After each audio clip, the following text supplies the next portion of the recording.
Can you walk me through the steps you take from the time a family selects a burial space to the actual internment?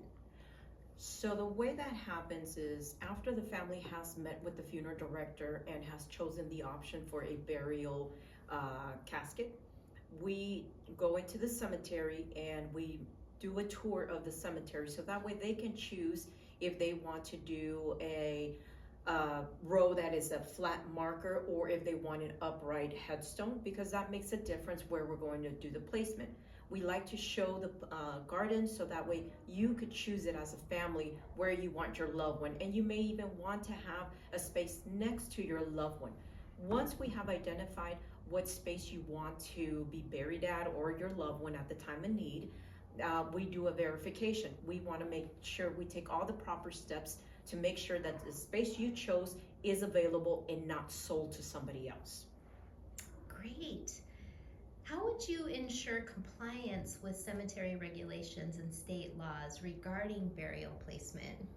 When it comes to compliance, really, it's more about the outer burial container that we use for the casket to go inside of, because there is technically 4 steps when it comes to burial at a cemetery. The first 3 are the most crucial, which is the space, the outer burial container, which is a vault where the casket goes inside of, and then there is the covering of the space. So all these 3 steps must take place in order for us to identify that we're doing it right, that the space is the correct one, and that we also chose the container that has been chosen that is sometimes brought by the funeral home. So they may choose something that the funeral home has. So we ensure that that vault is going to be in the correct space at the time of the burial. Excellent. What details must be verified before scheduling a burial? That is a very good question. So we definitely need to know the name, date of birth, and date of death of the loved one. We need their legal name. Just the same way the funeral home is asking all these questions, we ask them, but in a little less detail, because we don't produce the certificate for interment.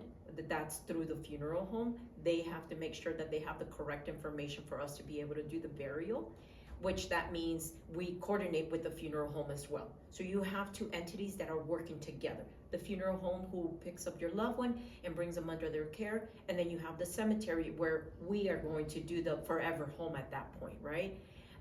So when I sit down with the family, I ask the same questions: the name of your loved one, who is the next of kin who's making all these decisions at the time of death as well, because we can only do all the proper paperwork with having the next of kin be the one who signs the contract. Anybody can be the purchaser, but the documentation, we have to have the next of kin say, yes, this is my loved one, this is the correct information, I am the next of kin. So there are several factors that go behind that.